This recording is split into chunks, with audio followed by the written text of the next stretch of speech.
Hello and welcome to Dungeons and Dromedars. My name is Todd, and today I'm joined by Nick. Salutations. And Percy. Hi. What? That's very funny. I'm being true to myself. I know. And the greeting that I would like to say. Great. I think that's great. So sorry. I didn't mean to set it up as a joke, but I just like the word salutations, but then it was a great joke. Today we'll be discussing how to play Oh Dang, Bigfoot Stole My Car with My Friend's Birthday Present Inside by Paul Matijevic. Oh Dang, Bigfoot is a road trip game in which the given circumstances are pretty simple.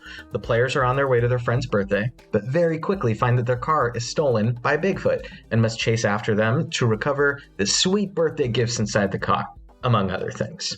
The game is designed to be played in one session and to be mostly, if not entirely, improvised. The GM setup is done by rolling on a few tables that tell you what Bigfoot wants to do, where he makes a stop, what might complicate the player's journey to find Bigfoot, and what happens when they finally do catch up to him.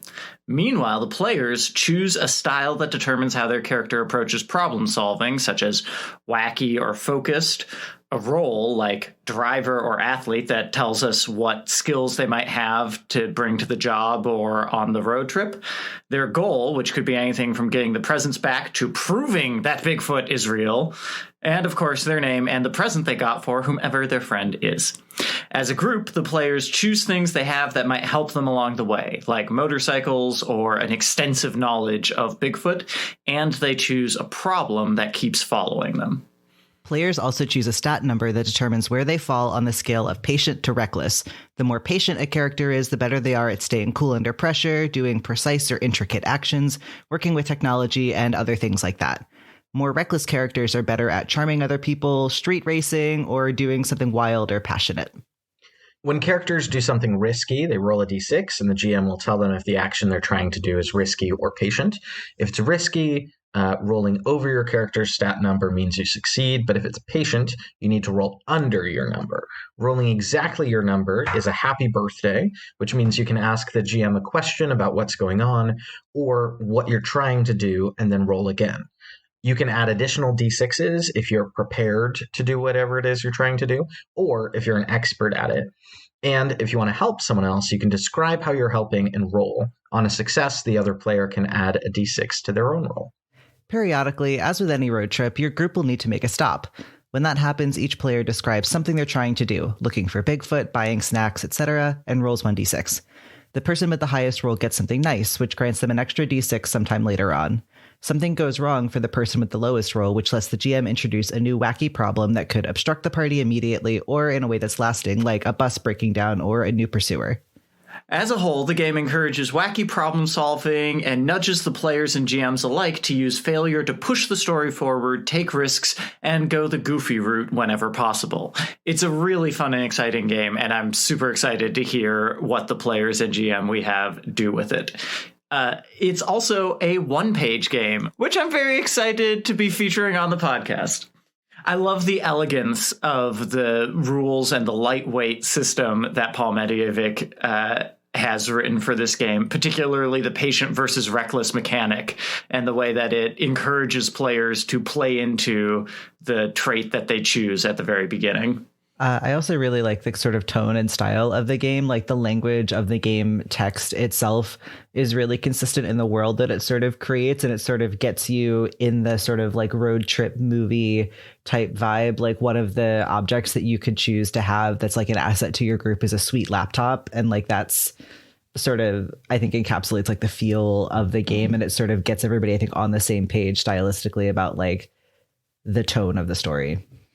Mm-hmm. I think in one page, in a very economic way, it sets up a very clear tone for how the game is supposed to be played, gives you a bunch of different ways and like storylines that you might explore in this one shot, which I feel a number of other games don't always do.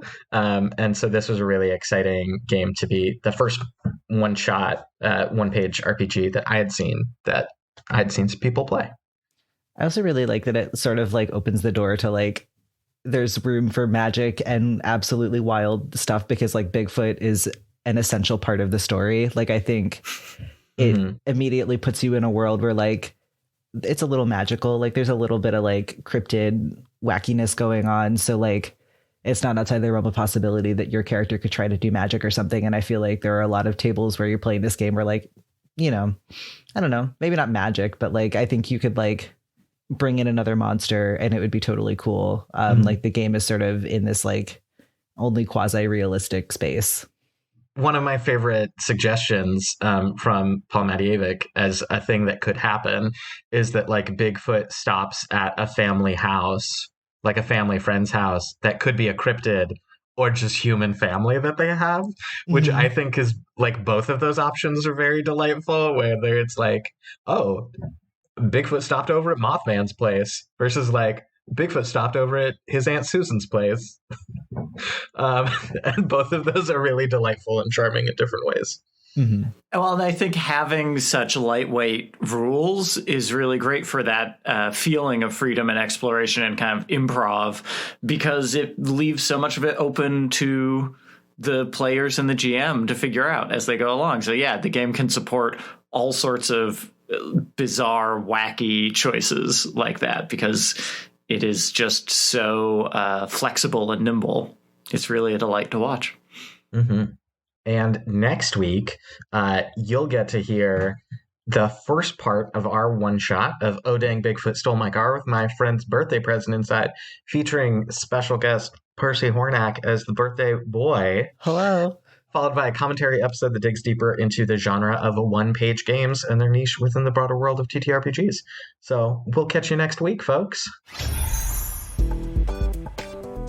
Dungeons & Drama Nerds is produced by Todd Backus, Percival Hornak, Nicholas Orvis, and is mixed and edited by Anthony Sertel Dean. Find us on Facebook, Twitter, and Instagram at DN Drama Nerds. Check out our cast bios on our website, dungeonsanddramanerds.com, and tune in next week for another episode of Dungeons & Drama Nerds.